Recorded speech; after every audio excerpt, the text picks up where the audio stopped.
What do you say? What do you know? Welcome back. We're talking FSU. Week 0. We're kind of just going to summarize that game, kind of go over what's going on with FSU. Really what happened with FSU. Now, mind you, when I say this, I'm not all saying, oh, FSU, pack it up, you're done. It's a 12-team playoff. It's week 0, for goodness sake. I'm just here spitting some what I think and some general knowledge. I don't think FSU's season is over. I don't think FSU is a complete just packing in. Do I think they're going to be national champions? No, but it's week 0 predictions. Do I think they can make the playoffs? Absolutely. Do I think they can win their conference? Absolutely. I think a big deal we need to talk about is last year everyone was like, oh, FSU didn't get in the playoffs, blah, blah, blah. People have to realize pretty much everyone on that team is no longer part of the team. They either got drafted or they transferred out, and new guys came in. So that team of like, oh, we got this chip on our shoulder. I think they put that away last year and moved on and did their thing, but the people expecting them to come out with fire and passion just wasn't there, and I don't think it has anything to do with them not wanting it. I just don't think that energy and that atmosphere was the same as last year. I think all the teams being a completely different team, they kind of just were like, why bring that up with new players? 17 transfers came in and 22 went out, so it was a whole new team. So I think FSU fans, put that to bed. It's a 12-team playoff this year. You guys should get in this year. I wouldn't focus too much on that, especially with this team, because you don't want to put that on top of it. Bringing that up to this team, people are going to be like, well, I wasn't here for that type of energy. So, whole new team. Front 7 got handled. I think the front 7 needs to get better. In college football, if you can't win trench battles, you're not gonna do well. I think Georgia Tech smacked him in the mouth, and FSU didn't know how to respond. DJ needs to get better. Now, mind you, when I say DJ needs to get better, I do not think that it was all his fault. I don't think he's absolute garbage or dog water. It's too early. It's week 0. I think he has time to get better. He knows what he needs to do, but he was 19 for 27, 183 yards in that ballpark. No touchdowns, no interceptions. That's not going to work. So they need to figure out what it works for him. Game manager, do just enough, get people outside involved.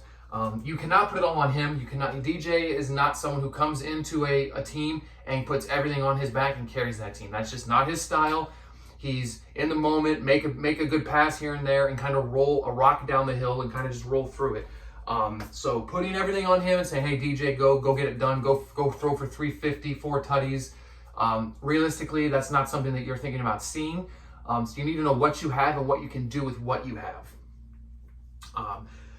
I feel like they need more explosion on offense. I think their offense was plain vanilla. I didn't think there was enough pop. There was enough energy to it. I think they need to figure out what they're going to do.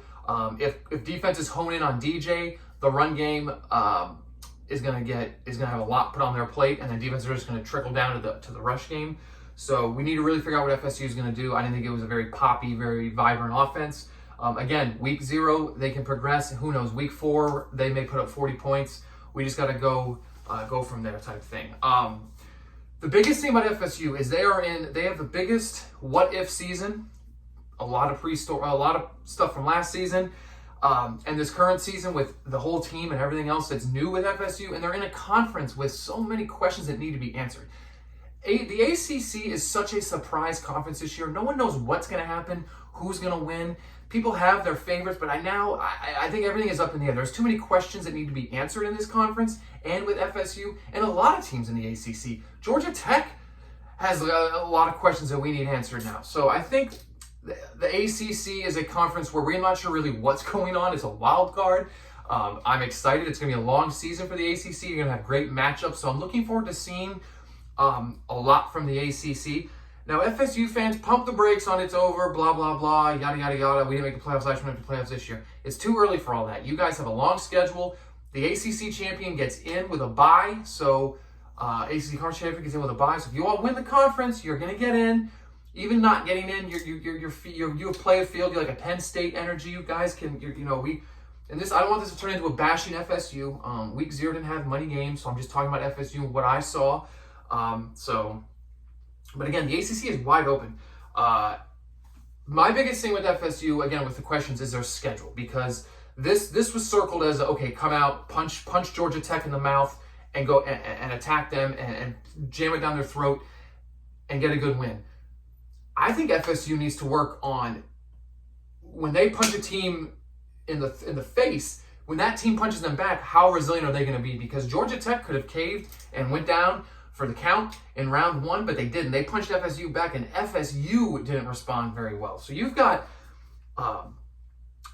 Memphis at home, which could be a trap game. FSU plays different at home. I get that, but Memphis has got a lot of energy behind them this offseason. So you have that on the road at SMU. That could be also a game where, like, hey, listen, you can't lose this one. You're gonna have games on your schedule where, like, hey, this absolutely cannot be a loss. That'll affect and start tearing into what you got going on. So, you know, because now you have at Miami, at Notre Dame. Those are 2 big wins because, like I said, 1 loss turns to 2, turns to 3, and then as you slowly get losses, you will slowly migrate out of the playoff. In the rival game against Florida, I know Florida's got a lot of questions too, but that's always a good game. So Florida State's got a lot of questions to be answered. Now, again, I'll say this again. I do not think it's time to pack it in FSU. Defensively, get grittier, put your hands up. Offensively, make it more vibrant, energetic, add more things to it. Quick little video today, folks. Appreciate everything. Please like and subscribe. The Bubcast on YouTube. We're also on TikTok, post stuff on TikTok. So appreciate everything. Have a great Tuesday. And tune in tomorrow for what happened with week 0.